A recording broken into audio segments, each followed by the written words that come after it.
우리가 설교 전에 감사를 잠깐 나누는 시간을 갖습니다. 제가 한 주간 동안에 받은 감사 내용들 보니까 단순한 감사지만 우리 모두가 함께 할 수 있는 감사의 내용이었어요. 하나님, 밥 잘 먹게 하심을 감사합니다 하는 거였어요.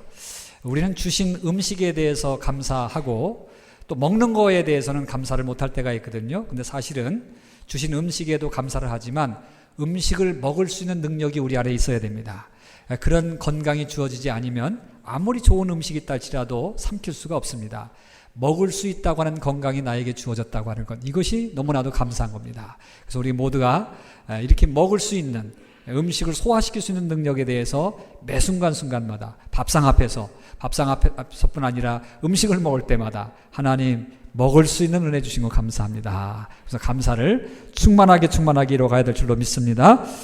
또 한 가지 카톡으로 온 메시지 보니까 그런 감사의 내용도 있어요. 우리 교회 학교에 노아가 그동안 열심히 배운 비올라로 난생 처음으로 레슨을 했어요. 덕분에 첫 열매를 가르치게 됐고 Teaching is learning이라는 귀한 경험도 하게 됨을 감사합니다. 앞으로 하나님 찬양하는 귀한 아이 되게 하여 주옵소서. 그리고 감사를 나눴습니다. 우리 교회 학교에 있는 우리 아이들을 위해서도 함께 감사하고 또 기도하시기를 바라겠습니다. 저는 일부 예배 또 나갈 때에 그렇게 인사를 받고 나갔습니다. 주님께서 오늘 저에게 주신 말씀이 바로 이 말씀이었던 것 같습니다. 그리고 은혜롭게 그렇게 고백을 하면서 나가는 성도가 있어서 감사했습니다. 여러분들 2부 예배도 그런 감사가 이어지기를 주님의 이름으로 축복합니다. 뉴욕의 요셉으로 우리가 두 번째 시간을 맞이합니다. 어떤 사람이 된다고 하는 것은 먼저 그 사람의 마음속에 꿈이 있기 때문이다 라고 하는 것을 말씀을 드렸습니다. 사람이 꿈을 꾸지만 그 사람이 어떤 사람이 되도록 그리고 어떤 위치로 가도록 만드는 것은 그 사람 안에 들어있는 꿈이다라고 하는 것입니다. 여러분, 지난 월요일 1월 21일이 마틴 루터킹 주니어 데이였습니다. 그는 목사이면서 인권 운동가로 알려진 분이십니다. 특별히 흑인들의 인권 신장과 권리 보장을 위해서 마틴 루터킹 주니어는 정말 헌신적이고 그리고 탁월한 리더십을 발휘함을 통하여서 오늘과 같은 인정받는 흑인들의 인권, 권리를 이렇게 보장받는 사회를 만들어 놓았다고 평가할 수 있습니다. 그가 이렇게 인권운동에 헌신을 하고 또 오늘과 같이 새날을 맞이할 수 있도록 그렇게 헌신했던 이유는 무엇이었을까? 다름 아닌 그 안에 찾아온 꿈 때문이었습니다.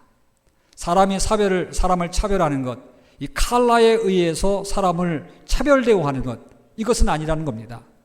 모든 사람은 하나님께서 지으신 소중한 존재고 모든 사람 안에 들어있는 영혼은 모두 다 하나님의 자녀인 영혼이라고 하는 그런 마음의 꿈이 그 안에서 항상 자리 잡고 있었습니다. 차별 없는 세상, 그리고 흑백에 의해서, 색깔에 의해서 사람들을 무시하고 인권을 갖다가 무시하는 그런 세상, 그것은 아니다라고 하는 거예요. 하나님에 의해서 모두 다 평등한 사회, 하나님의 나라를 이루어가는 그런 하나님의 백성이 되는 것을 마음속에 꿈꾸었던 그 꿈이 바로 루터킹으로 하여금 사회를 향해서, 흑인들을 향해서 인권을 위해서 일하는 사람이 되도록 만들어 놓았다라고 하는 것입니다. 반드시 그런 날이 올 것을 믿고 그 꿈에 헌신하기 시작했던 그 헌신이, 그 추진력이 다름 아닌 열매로 이어지게 되었다라고 하는 것입니다. 그가 그 꿈을 이루기 위해서 그는 에브라함 링컨 대통령이 노예 해방에 서명한 지 100년 되던 1963년 8월 28일 워싱턴 DC에 있는 링컨 대통령 기념관 대리석 계단에 섭니다. 그리고 그 계단 연단에 서서 그는 꿈을 선포하기 시작했습니다.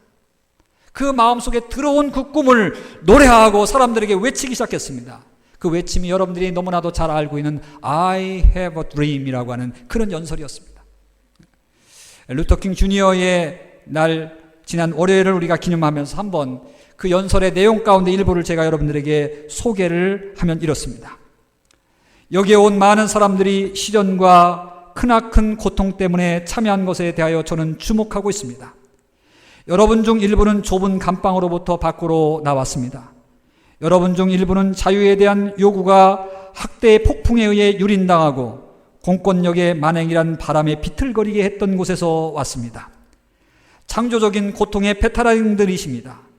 여러분은 영원한 고통이 상환될 수 있다는 신념을 갖고 일해 나가십시오. 돌아가십시오. 알라바마로, 남부 캘리포니아로, 조지아로, 루이지애나로, 북부 도시들의 빈민가와 흑인 거주지로 어떻게든 지금의 이 상황이 변화될 수 있다는, 그리고 변화될 것이라는 인식을 가지고 돌아가십시오. 절망의 계곡에서 몸부림치지 말자고 나의 친구들이여, 나는 오늘 여러분께 말을 합니다. 그래서 우리가 오늘과 내일의 역경을 만나게 된다고 할지라도 나는 아직도 꿈이 있습니다. 아메리카 드림의 깊은 뿌리를 박은 그런 꿈 말입니다. 나에게는 꿈이 있습니다. 언젠가는 이 나라가 일어나 모든 사람은 평등하게 태어났다라는 진실의 강령대로 살아가는 날이 있을 것이라는 꿈이 있습니다. I have a dream that one day on the red hills of Georgia, the son of former slaves and the son of former slave owners will be able to sit down together at the table of brotherhood. 나에게 꿈이 있습니다. 언젠가는 조지아의 붉은 언덕 위에서 노예들의 후손들과 노예 소유주들의 후손들이 형제의 식탁에서 함께 자리할 수 있을 것이라는 꿈이 있습니다. I have a dream. 나에게는 꿈이 있습니다. 부정과 억압의 열기로 찌든 듯한 미시시피주조차도 언젠가는 자유와 정의의 오아시스로 바뀔 것이라는 꿈을 저는 가지고 있습니다. 나는 꿈이 있습니다. 나의 4명의 어린아이들이 언젠가는 그들의 피부색이 아니라 그들의 개별성에 의하여 판단되는 나라에서 살게 될 것이라는 꿈을 가지고 있습니다. 오늘 나에게는 꿈이 있습니다. I have a dream today. 언젠가는 모든 골짜기들은 메워지고 모든 언덕과 산들은 낮아지고 거친 곳은 평평해지고 굽은 곳은 펴지고 하나님의 영광이 나타나고 모든 사람들이 다 같이 그 영광을 보게 될 것이라는 꿈이 있습니다. This is our hope. 이것이 우리의 희망입니다. 이것이 나의 신념이며 그것을 가지고 저는 남쪽으로 가겠습니다. 이 꿈의 연설은 워싱턴에 모인 25만 명의 가슴을 울리기에 충분했습니다. 그리고 그 연설을 들은 수많은 미국인들은 새로운 역사를 써야겠다고 하는 결단으로 새로운 역사를 열어가기 시작했습니다. 각종 언론 매체들이 들썩이기 시작했고요. 꿈을 노래한 그날 워싱턴 행진을 이룬 그날은 정말 역사적인 날이 되어가고 있었습니다. 그렇습니다. 마틴 루터킹 마음에 자란 이 꿈, 그것은 목사이면서 인권운동가로 그를 만들어 주었고, 그리고 흑인 인권 혁명의 놀라운 열매를 맺게 만들어 주었다는 것입니다. 하나님께서는 어떤 일을 이루시거나 어떤 사람을 만들어 가실 때에 먼저 일보다 사람을 붙드십니다.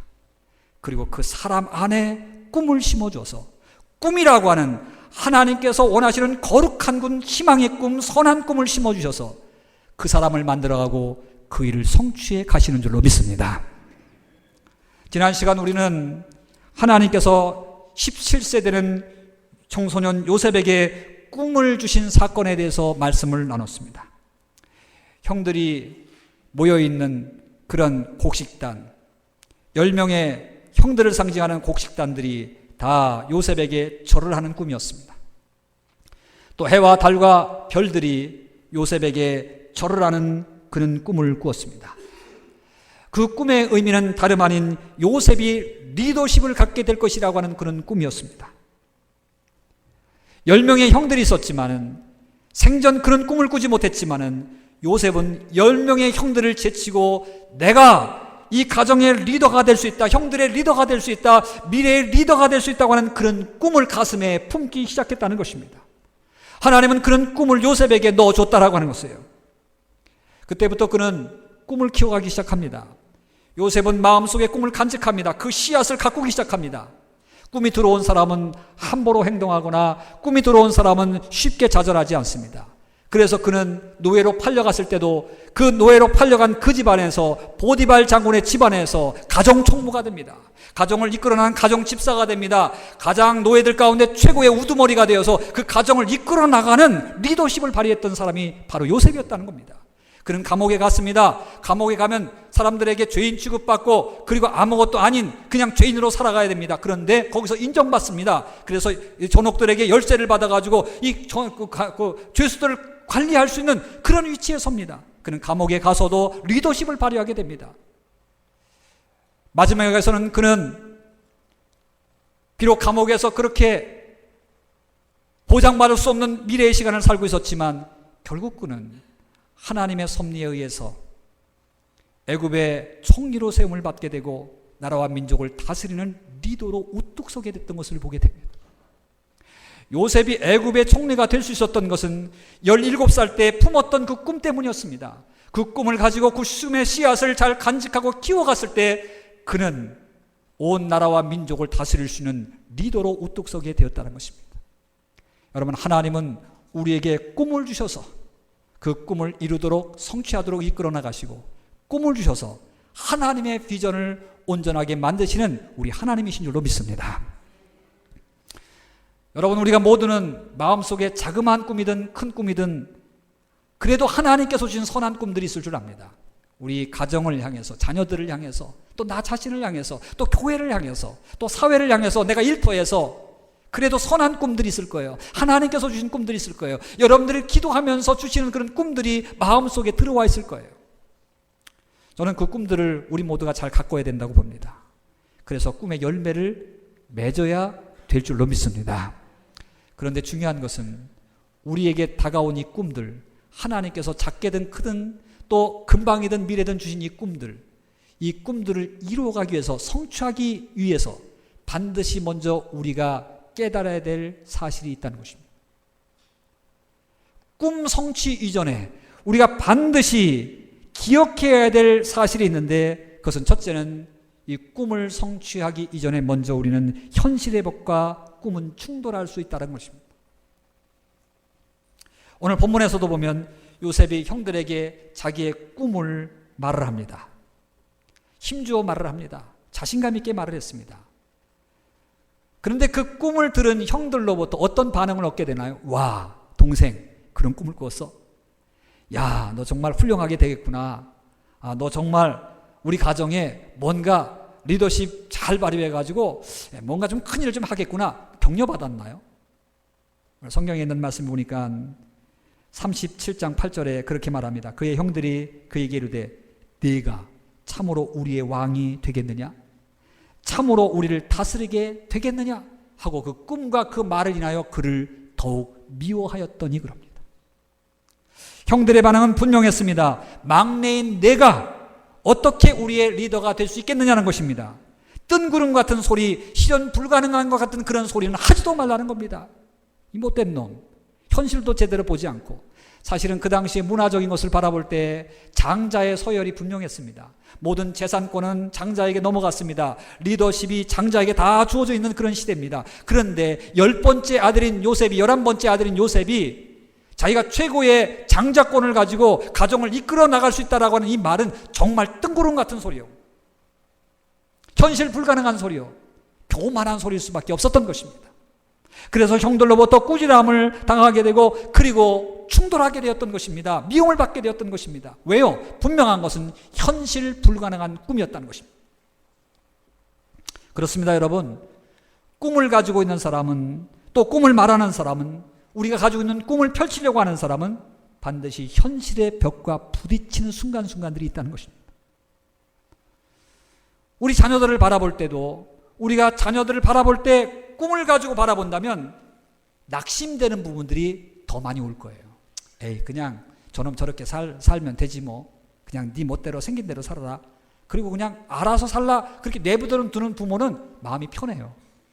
그런데 꿈을 가지고 우리 아이들을 바라보면서 그 꿈을 이루어주고 싶은 부모들은 마음이 불편해요. 왜 그렇습니까? 현실과 엄마 아빠가 자식을 향해서 꾸는 꿈들이 잘 맞지 않기 때문에 그래요. 세상은 그렇습니다. 꿈꾸는 자들은 충돌을 많이 합니다. 왜? 현실과 잘 맞지 않기 때문에 비난받을 때가 있어요. 일반 사회에서도 그렇습니다. 과학의 세계도 그렇습니다. 이 컴퓨터, 지금 여러분들 개인 컴퓨터들 다 하나씩 거의 가지고 있습니다. 그런데 그 개인 컴퓨터를 꿈꾸면서 각 가정에 컴퓨터를 놓는다고 하는 그 이야기를 퍼뜨렸을 때에 비난하는 소리가 먼저 쏟아졌습니다. 게네스 올센 디지털 이퀴먼트사 회장은 1977년에 그렇게 이 컴퓨터에 대해서 이야기했습니다. 개인적으로 집에 컴퓨터를 가지고 있을 이유가 전혀 없다. 그걸 왜 만드느냐? 그런 컴퓨터 만들지 마라. 성공하지 못한다. 지금 우리에게 휴대폰은 필수입니다. 아마 여기 이렇게 예배를 드리고 있으면서도 때때로 손이 근질근질하신 분들이 몇 분 계십니다. 카톡이 왔을까? 메시지가 왔을까? 누구한테 지금 오기로 했는데, 연락이 오기로 했는데, 그래서 이걸 살짝 봐 말어 뭐 이러면서 여러분 손이 근질근질하신 분도 계실 줄 알아요. 오늘날 우리에게 휴대폰은 정말 필수품인 것처럼 그렇게 여겨집니다. 하지만 1876년 송금업체 웨스턴 유니언사는 전화 자체부터 비난했습니다. 전화는 통신수단으로 생각하기에는 결점이 너무 많다. 이 기계는 탄생 순간부터 전혀 가치가 없는 물건이었다. 이 물건 계속 만들어 나가면 이 회사는 망한다. 전화회사는 망한다는 거예요. 우리가 세상을 살아가면서 하나의 꿈을 꾼다라고 하는 것, 그것은 때때로 현실의 벽과 많이 부딪힙니다. 잘 안 될 거라는 거예요.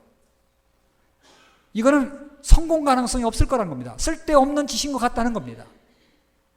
신앙생활 한다는 것은 하나님께서 준 꿈을 가지고 미래를 열어가는 삶입니다.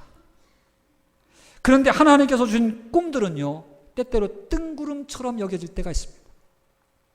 기도하면서 이런 비전을 받아가지고 해나가려고 할 때, 아이고 그게 되겠습니까? 아이고 현실을 바라볼 때 이게 안 되겠는데요. 현실을 바라볼 때 안 될 요소가 너무 많아요.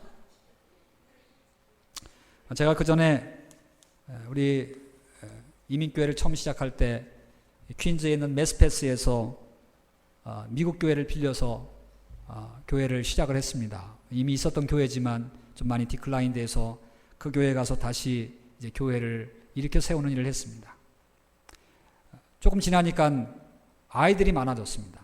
여러분들이 아시다시피 제가 목회할 때는 이렇게 아이들이 좀 많이 와요. 아이들이 많아졌어요. 근데 이 아이들이 얼마나 말썽을 피는지 극성 맞은 애들만 많이 왔어요. 그래가지고 교회 오면 이 태권도도 잘 못하는 애들이 태권도를 하는 거예요. 붕 떠가지고 이단 접차기를 하는 거예요. 그러니까 벽이 막 망가지고 말이죠. 벽에 막 신발 자국이 나고 막 이러는 거예요. 그러니까 미국 사람들이 굉장히 싫어하죠. 그래서 이게 회의를 하면은 한국 컨그레게이션에 대해서 막 야단을 치는 거예요. 애들 좀 관리 잘하라고. 내가 얼마나 미안한지. 애들이 좀 많이 더 늘어나고 막 이러니까 결국은 이게 교회를 옮겨야지 안 되겠다. 그렇게 생각을 했어요. 그래서 교회를 새롭게 그러면 우리가 사서 옮기자. 근데 그 백학교회가 그렇게 큰 교회가 아니었잖아요. 우리의 힘을 가지고 우리가 원하는 그런 교회 사이즈를 구한다는 것은 쉬운 일이 아니었어요. 물론 헌금을 좀 해가지고 옮기려고 했지만 그렇게 쉬운 일은 아니었어요. 그래서 기도부터 하자. 기도하는데 저희가 계속해서 기도 가운데 그려지는 교회 그림은 아이들에게 고향과도 같은 교회를 주자고 하는 그림이었어요. 그런 고향과도 같은 교회, 어떤 추억 있는 교회를 주려면 뭔가 좀 이민사회에 미끄럼틀도 좀 있고 농구장도 좀 있고 푸른 뜰도 좀 있고, 그래서 어린 시절에 아이들이 마음껏 뛰놀 수 있는 그런 교회, 아이들이 함께 어울러지면서 함께 뒹굴면서 그러면서 이렇게 뭔가 마음껏 자기들이 장난도 치고 말이죠. 뭔가 이렇게 좀 아이들이 몸을 부딪히면서 할 수 있는 그런 교회의 모습들이 계속 그려지기 시작했어요. 그래서 2년 반 동안에 그런 건물을 찾았고 그런 장소를 찾았어요. 현실의 벽은 너무나 두꺼웠어요. 현실의 벽은 이루어지지 않을 것 같았어요.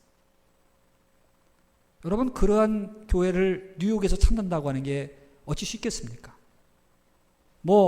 건물 얼마나 비쌉니까? 넓은 뜰이 있고 농구장이 있고 그리고 거기에 미끄럼틀이 있고 그네가 있고 그런 곳을 찾는다고 하는 건 이건 불가능한 건데 계속 그런 꿈을 꾸게 만듭니다. 그러나 현실의 벽은 너무 두껍습니다. 우리가 가지고 있는 자금은 너무나 부족합니다. 그럴 때 드는 마음이 뭐죠? 야, 뜬구름 잡고 있네. 그 생각이에요. 내가 기도하는 게 뜬구름 잡고 있네. 될까? 2년 반 동안 찾고 기도하면서 계속 컨플릭트가 일어났던 것은 뜬구름 잡고 있는 거 아닌가? 그러나 여러분, 하나님의 꿈을 꾸는 사람들은 뜬구름이 아니라 실현될 수 있는 꿈을 하나님께서 우리에게 주시는 줄로 믿습니다.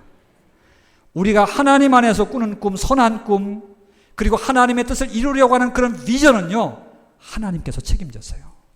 하나님께서 책임졌어요. 현실의 벽에 부딪힐 수 있어요. 충돌할 수 있어요. 그것 때문에 낙심하거나 좌절하거나 중도에 포기하지 말라고 하는 그런 얘기예요. 오늘 만약에 요셉이 말이죠, 그런 꿈들 말했는데 형들이 막, 야, 웃기지 말라, 네가 무슨 리더가 될 수 있냐, 왕들이 될 수 있냐, 그래서 막 짓밟아가지고 그 꿈을 포기했다고 한다면, 이거 끈둥구름이야, 생각지도 말라, 그리고 리더 의식을 포기했다고 한다면 요셉은 진정한 리더가 될 수가 없을 거예요. 그런데 우리가 요셉의 이제 생애를 앞으로 연구해 가겠지만은, 요셉은 끊임없이 나는 할 수 없지만 하나님께서 능력 주시면 하나님 안에서 이룰 수 있다고 하는 하나님 안에서의 의식이 계속해서 자라나고 있었던 것입니다. 저 역시도 그렇게 꿈꾸는 교회, 상상하지도 못한 그런 뜬구름 같은 그런 교회였지만 하나님께서 주신 줄로 믿습니다. 제가 우리 교회 14년 전에 올 때에 다른 것 보지 않고 저 뒷동산을 먼저 보았습니다. 교회 건물 보지 않고 먼저 뒷뜰을 먼저 보았어요. 아, 하나님께서 주신 응답이다. 하나님께서 주신 응답이다. 어쩌면 하나님 앞에 꿈 가지고 기도했던 그 기도대로, 그림대로 하나님께서 농구장 주셨잖아요. 하나님께서 미끄럼틀 주셨잖아요. 하나님께서 푸른 언덕 주셨잖아요. 할렐루야.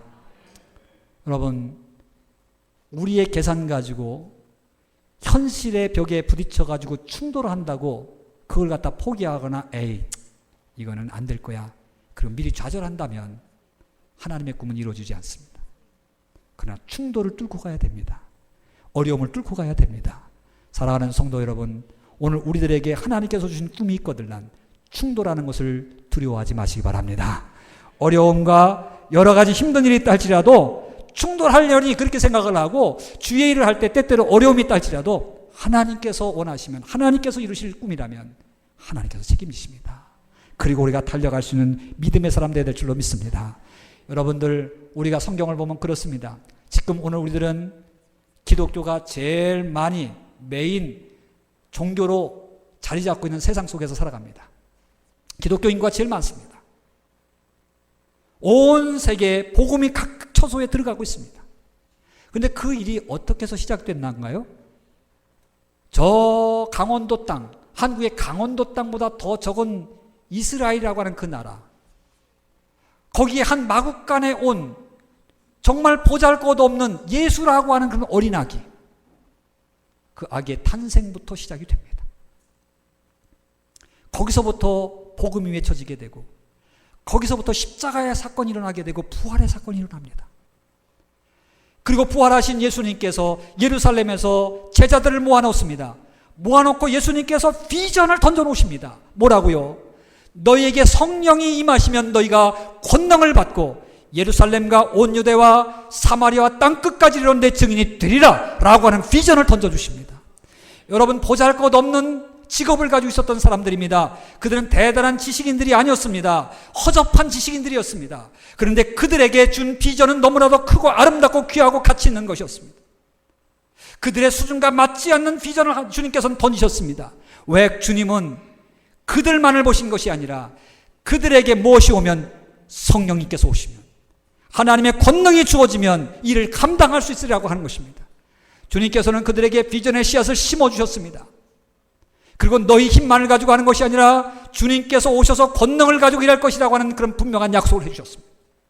제자들은 그것을 믿었습니다. 그리고 온 세계를 복음의 계절로 만들겠다고 하는 그런 비전을 함께 품고 하나님께 기도했습니다. 오순절 마가다락방에 예수님께서 약속하신 성령님께서 그들의 가슴 속으로, 심령 속으로 드리워지기 시작했습니다. 그때부터 그들은 권능을 넣었습니다. 입을 가지고 말을 제대로 못했던, 복음을 전하지 못했던 그들이 입을 벌려서 복음을 말하는 능력자들이 됩니다. 남을 위해서 기도해주지 못하고 움찔했던 제자들이 남을 위해서 기도해주면서 병 낫고 치료되고 귀신들이 떠나가는 역사를 만들기 시작합니다. 성령께서 오시니까 비전이 하나둘씩 이루어지기 시작합니다. 주변에는 예루살렘 땅이 복음의 물결이 일기 시작합니다. 유대 땅이 흔들리기 시작합니다. 나아가서 로마가 움직이기 시작합니다. 세계가 움직이기 시작합니다. 여러분, 충돌하고 그리고 안 될 것 같은 그런 비전이었지만 누가 책임지셨어요? 성령님께서 책임지셨어요. 권능을 주셔서 이루게 만들어 주셨어요. 그러므로 우리가 가지고 있는 거룩한 하나님에 대한 꿈, 우리에게 주신 작지만 가치 있는 그런 꿈들, 내 자녀를 향해서, 내 가정을 향해서, 일터를 향해서, 또 우리 교회를 향해서 주신 이 꿈들이 있다고 한다면 때때로 어렵고 힘들고 충돌한다 할지라도 성령 안에서, 믿음 안에서, 주님께서 주신 권능 안에서 능히 감당할 수 있다라고 하는 그런 믿음으로 기도하면서 승리의 열매를 거두시기를 주님의 이름으로 축복합니다. 자, 그 다음에 또 한 가지 우리가 기억해야 될 것, 꿈을 성취하려고 하는, 하나님께서 주신 이 꿈을 이루려고 하는 사람들이 반드시 기억해야 될 두 번째 사실은 지금처럼 충돌도 경험하지만 이 시련의 터널을 반드시 거쳐갈 수 있다는 것입니다. 왜요? 그것은 다듬는 시간이 필요하기 때문에 그렇습니다. 형들에게 꿈을 말하고 얼마 지나지 않아서 요셉은 아버지의 심부름으로 형들이라는 일터로 나갑니다. 형들을 만나러 먼 길을 헤매면서 사람들에게 물어가면서 형들이라는 일터로 찾아갑니다.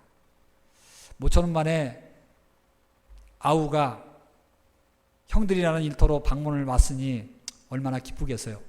저 멀리서 오는 동생을 바라면서 저 요셉 아니야? 요셉이 웬일일까? 무슨 가정에 무슨 일이 있을까? 아버지가 무슨 소식을 전하려고 쟤를 보냈나? 아니면 손에 도시락을 가지고 왔나? 뭐 이러면서 요셉이 오는 것을 좀 궁금해해야 되고 또 환영하는 그런 마음이 형제들에게 있었겠다는 생각이 듭니다. 그런데 우리의 예측과는 전혀 다른 반응들이 옵니다. 창세기 37장 18절로 19절에 있는 말씀에 그렇게 형들의 반응을 소개합니다. 요셉이 그들에게 가까이 오기 전에 저 멀리서 보는 겁니다. 그들이 요셉을 멀리서 보고 죽이기를 꾀하여 서로 이르되 꿈꾸는 자가 오는도다. 꿈꾸는 자가 오는도다. 즉 꿈꾸는 자가 오는데 저 꿈꾸는 자를 어떻게 하면 죽일까라고 하는 것을 의논하기 시작했다는 겁니다.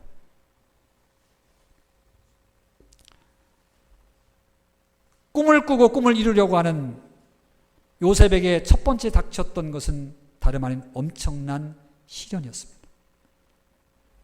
요셉이 형들에게 왔을 때 다짜고짜 옷이 벗겨집니다.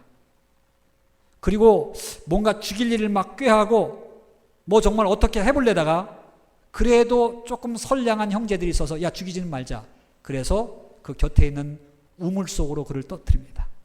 아마 샘은 그 우물 속에 빠뜨려가지고 굶어 죽게 만들려고 하는 그런 계산이었던 것 같아요.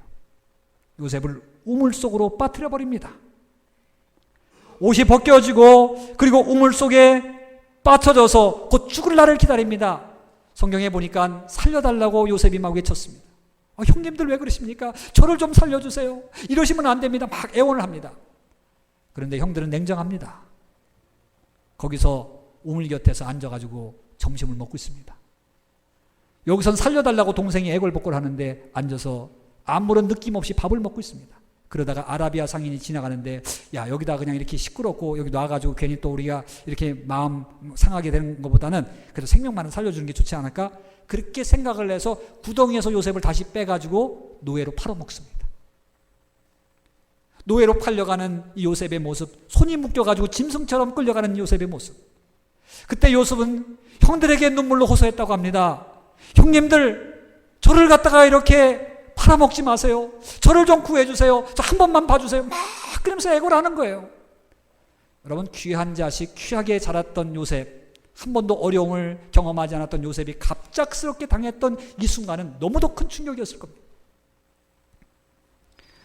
이 꿈 때문에 꿈꾸는 자가 오는 거다. 저 꿈이 어떻게 되는지 한번 보자. 꿈을 짓밟기 위해서 형제들은 그를 구덩이에 넣기도 하고 그리고 노예로 팔아먹기도 했던 것입니다. 요셉은 그 꾼 꿈 때문에 엄청난 시련의 터널 속으로 들어갔습니다. 들어가게 된 것입니다. 자, 그렇다면 오늘 우리가 잠깐 생각해 볼 게 있습니다. 아니, 하나님께서 그렇게 좋은 꿈을 주시고 장차 리더로 세워서 훌륭한 일을 계획하셨다면 좀 인생을 수월하게 만들 수는 없을까? 쭉쭉 뻗어나가야 되지 않습니까? 리더가 되려면 서포트가 잘 되고 그리고 정말 좋은 사람들 만나가지고 쭉쭉 뻗어나가야지 빠른 리더가 되잖아요. 그리고 좀 힘 있는 리더가 될 수 있지 않습니까? 그런데 왜 하나님께서는 가까이 있는 형제들로부터 시련의 터널로, 시련의 구덩이로 먼저 넣을 수밖에 없었을까라고 하는 것입니다. 제가 결론부터 아까 말씀드렸지만은 그것은 다름 아닌 요셉을 새롭게 다듬기 위해서였기 때문이었습니다. 우리 요셉의 삶을 잠깐 들여다보면 그렇습니다. 요셉은요, 우리가 결론만 바라보니까 와, 요셉은 참 훌륭해. 요셉은 애굽의 총리가 됐어. 어린 요셉이 고생 많이 했지만은 그는 정말 세상을 구원하는 그런 멋진 리더가 됐어 라고 우리는 그렇게 쉽게 말을 합니다만 사실은 요셉은 처음부터 그렇게 멋있는 리더감은 아니었습니다. 왜 그렇습니까? 창세기 37장 2절에 있는 말씀에 보면 그는 고자질하는 습관이 있었던 사람이었습니다. 17살 된 이 청소년, 한참 그래도 막 지성이 발달을 하고 그리고 왕성하게 미래의 꿈을 꿀 이 청소년에게 나쁜 습관은 다름 아닌 고자질이었습니다. 거기 보니까 그의 아버지의 아들 비라와 실바의 아들들과 더불어 함께 있더니 그가 그들의 잘못을 아버지에게 말하더라 그런 겁니다. 즉 요셉은요, 남의 장점을 바라보기보다는 남의 단점과 허물을 먼저 바라보는 습관이 있었어요. 그는 남의 장점을 이야기해주고 격려를 말하기 이전에 그는 남의 허물을 말하고 남의 단점을 비판하는 습관이 있었다는 겁니다. 즉 그는 다른 형제들을 바라볼 때 변호사의 눈으로 본 것이 아니라 검사의 눈으로 보고 있었다는 겁니다. 그래서 난도질을 하면서 루벤 형은 이렇고 유다 형은 이렇고 레위 형은 이렇습니다. 그리고 아버지에게 잘못된 것만 고발하고 있었다는 거예요. 고자질하고 있었다는 겁니다. 여러분, 이건 단순한 고자질이 아닙니다. 그건 아버지와 형님들 사이에 이간질을 하는 겁니다. 아버지가 그 얘기를 들었으면 어떻게 생각하겠어요? 루벤이 그랬어? 레위가 그랬단 말이야? 유다가 그랬단 말이야? 아니, 어떻게 그럴 수 있어? 갓이 그랬단 말이야? 아버지 야곱이 다른 아들들을 바라볼 때에 곱지 않은 시선으로 보게 되는 거예요. 이간질하는 겁니다. 이게 얼마나 나쁜 겁니까? 아버지는 아직 저 형들을 모르는데 요셉이 중간에서 그 말을 했기 때문에 저 형들을 나쁘게 보는 겁니다. 여러분, 이간질이 얼마나 나쁜지 몰라요. 우리는요, 좋은 말을 하고 살아도 부족한 시간을 가지고 살아요. 그런데 어떻게 하든지 사람을 만나면 나쁜 것을 캐내가지고 그것을 얘기해줘서 이간질해서 분열시키고 평화를 깨버립니다. 요셉이 그런 소년이었다라고 하는 거예요. 이건 심각한 것이었습니다. 여러분, 오늘 우리들도요, 이런 습관들이 있잖아요. 우리가 긍정적인 것보다 부정적인 게 먼저 툭툭 튀어나오는 그런 습관이 있잖아요. 그것 가지고는 리더다운 리더가 될 수 없다는 거예요. 하나님의 일꾼이 될 수 없다는 거예요. 하나님이 쓰시기에 너무 힘들다는 거예요. 그러니까 하나님께서 무엇을 하기 시작했다는 것입니까? 다름 아닌 요셉을 다듬는 시간을 먼저 주셨다는 것입니다. 또한 그를 바라볼 때 그에게 나쁜 거 한 가지는 편애로 인한 왜곡된 성품이 들어 있었던 것입니다. 편애로 인해서 왜곡된 성품이 들어 있었어요. 요셉은 노년에 얻은 아들이므로 창세기 37장 3절로 4절 이스라엘의 여러 아들들보다 그를 더 사랑함으로 그를 위하여 채색 옷을 지었더니 그의 형들이 아버지가 형들보다 그를 더 사랑함을 보고 그를 미워하여 그에게 편안하게 말할 수 없었더라. 그렇게 말합니다. 여러분, 이 막내로 자란, 막내는 아니지만 그래도 11번째 가장 사랑하는 아내로부터 낳은 이 요셉은 아버지의 특별한 사랑을 받았습니다.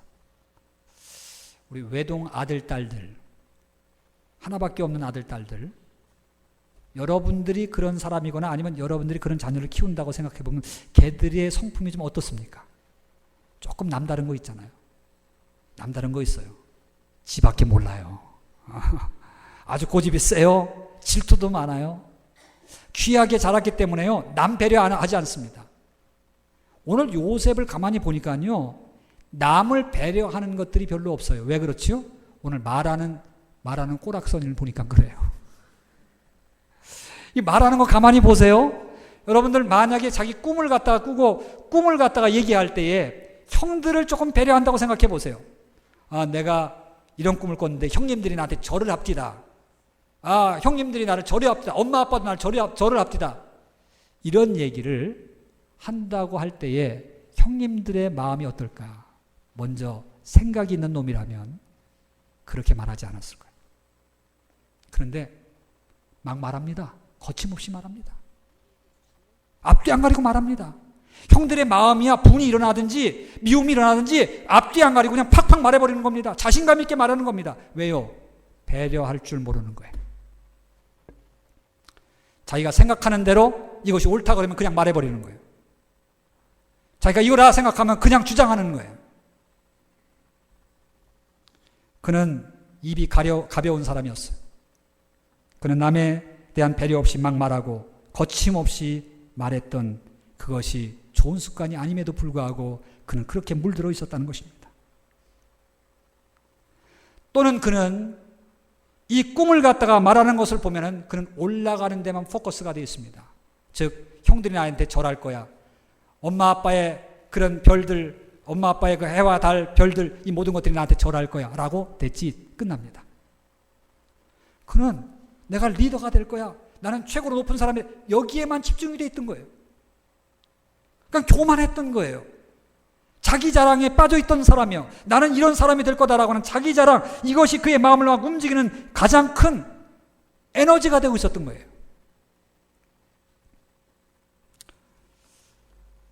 그런데 하나님께서는 그런 그를 바라보시면서 그냥 쓸 수는 없다 그렇게 생각을 하신 겁니다.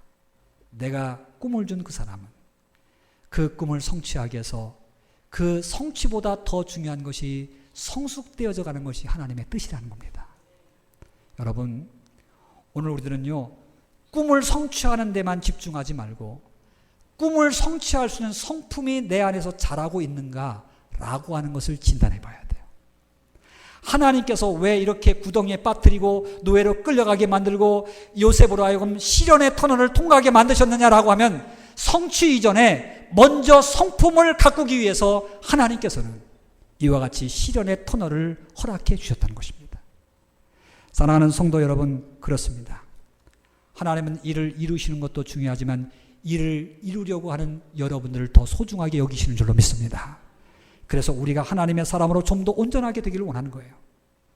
사실은 꿈을 이루는 사람들은 많이 있습니다. 꿈을 성취하는 사람들은 많이 있습니다. 세상 사람들도 자기의 꿈을 이뤘다고, 내가 꿈꾸는 꿈을 이뤘다고 이렇게 말합니다. 그런데 성숙되지 않은 사람의 꿈은 파괴적인 결과를 낳습니다. 대표적인 사례로 히틀러가 리더십을 쥐게 됐을 때에 많은 사람들이 히틀러는 성공했다고 생각을 했습니다. 많은 사람들이 그의 파워 있는 리더십에 대해서 훌륭한 리더십을 가졌다고 그렇게 얘기했습니다. 당시에 독일 교회들도 이 리더십에 대해서, 이 히틀러의 리더십에 대해서 찬양을 한 적이 있었습니다. 그러면서 이 히틀러는 세계의 지도자라고 그렇게 추앙을 했었습니다. 그런데 성숙되지 않은, 하나님의 은혜로 다스려지고 그리고 다듬어지지 않은 그의 리더십은 수천 명, 수만 명을 살해하고 수십만 명, 수백만 명을 살해하는 살인자로서의 리더십이었습니다. 여러분, 하나님께서 주시는 리더십은 그런 리더십이 아닙니다. 하나님께서 이루시는 성공은 그런 성공이 아닙니다. 하나님께서 맺어가는 성취는 그런 열매가 아닙니다. 하나님께서 이루시는 열매는 선한 열매예요. 하나님께서 이루시는 열매는 복된 열매인 줄로 믿습니다.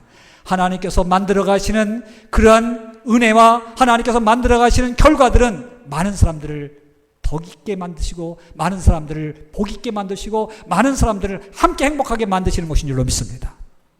하나님 그렇게 하기 때문에 하나님 먼저 성취보다 사람의 성품을 다스립니다. 그러므로 때때로 오늘 우리가요, 나는 좋은 기도를 하고 있는데, 나는 이렇게 내 사업을 하나님께서 쓰시라고 그렇게 기도하고 있는데, 또는 내 가정을, 내 자녀들을 하나님께서 이렇게 사용하시도록 그렇게 내가 기도하고 있는데 왜 이렇게 어려움이 있지? 라고 그렇게 반문이 생길 때 우리가 그 시련 때문에 낙심하거나 하나님 원망하기 이전에 이거는 하나님이 나를 다스리기 위한, 나를 다듬기 위한, 나를 더 성숙하게 만들기 위한, 더 귀하게 쓰시기 위한 과정이 아닐까라고 하는 질문을 던져야 됩니다. 여러분, 일을 이루시는 건요, 하나님께서 금방이라도 이룰 수 있어요. 그러나 내가 성숙한 사람이 되는 것은 시간이 걸려요. 시련의 터널을 통과해야만 그 일이 이루어질 때가 많아요. 그래서 하나님께서 그 시간을 주시는 거예요. 그러나 분명한 것은 우리가 하나님 안에 있으면 하나님께서 우리를 다듬으셔서 멋지게 그 비전을 이룰 줄로 믿습니다. 하나님은 시련이 끝이 아닙니다. 시련은 터널입니다. 시련 통과하게끔 돼 있는 겁니다. 내가 기도하고 있는 한 우리는 하나님의 사람입니다. 하나님의 사람들은 모든 것이 협력하여 선을 이루도록 하나님께서 책임져 줄 줄로 믿습니다. 그래서 야고보 기자는 그렇게 말합니다. 내 형제들아, 너희가 여러 가지 시험을 당하거든 온전히 기쁘게 여기라. 이는 너희의 믿음의 시련이 인내를 만들어내는 줄 너희가 알미라. 인내를 온전히 이루라. 이는 너희로 온전하고 구비하여 조금도 부족함이 없게 하려 함이니라. 시편 66편 10절로 12절에 그렇게 말합니다. 하나님이여 주께서 우리를 시험하시되 우리를 단련하시기를 은을 단련함같이 하셨으며 우리를 끌어 그물에 걸리게 하시며 어려운 짐을 우리 허리에 메어 두셨으며 사람들이 우리 머리를 타고 가게 하셨나이다. 우리가 풀과 물을 통과하였더니 주께서 우리를 끌어내사 풍부한 곳에 들이셨나이다. 하나님의 목적은 하나님께서 우리 인생의 항구로 만들어 놓으신 곳은 풍부한 곳이에요. 아름다운 비전의 열매를 맺게 하시는 겁니다. 그러기 위해서 시련의 터널을 통과하게 하세요. 그럴 때 오늘 우리들은 더 겸손하게 엎드러져서 하나님 다듬어 주세요. 하나님 새롭게 만들어 주세요. 하나님 이 시련을 통해서 의미를 발견하게 해주세요. 이 시련의 과정을 통해서 더 하나님과 가까워지게 만들어주세요. 더 확신을 갖게 만들어주세요. 하나님 비전이 더 확실하게 보여지게 만들어주세요. 하나님 나를 통해서 일하는 그런 역사들이 일어나게 해주세요. 우리가 준비하는 기간으로 삼고 하나님의 때가 되었을 때 우리를 통해서, 저와 여러분을 통해서 멋진 하나님의 응답의 열매들이 맺혀지시기를 주님의 이름으로 축복합니다. 우리가 오늘 이 말씀을 붙들고 함께 기도하기 원합니다. 하나님, 우리가 가지고 있는 지금 꿈들이 부딪힐 때가 있어요. 현실의 벽에 부딪힐 때가 있어요. 그러나 현실을 넘어설 수 있는 용기를 달라고, 인내함을 달라고 먼저 기도하십시다. 하나님, 우리 자녀들 꿈을 심어주고 기도하고 있는데 빨리 안 되고 있어요. 하나님, 인내하면서 비록 그 현실의 벽에 부딪힌 것들 헤쳐나갈 수 있도록 지혜를 주시고 용기를 달라고 기도하십시다. 아울러서 우리 자신들이 또 우리 가정들이 일터가 시련의 터널을 통과하고 있을 때 하나님 잘 통과하게 하셔서 이것 때문에 내 자신이 영적으로 성숙해지게 해주세요. 그리고 더 큰 일을 감당할 수 있는 그릇으로 준비되게 해주세요. 하나님 반드시 이룰 줄로 믿습니다. 확신을 갖고 가져가게 하시고 무엇보다도 하나님 권능을 주셔서 내 힘 가지고는 안 되지만 하나님의 힘으로 이루어가게 하여 주시옵소서. 다 같이 우리 주여 일창하고 함께 기도하겠습니다. 주여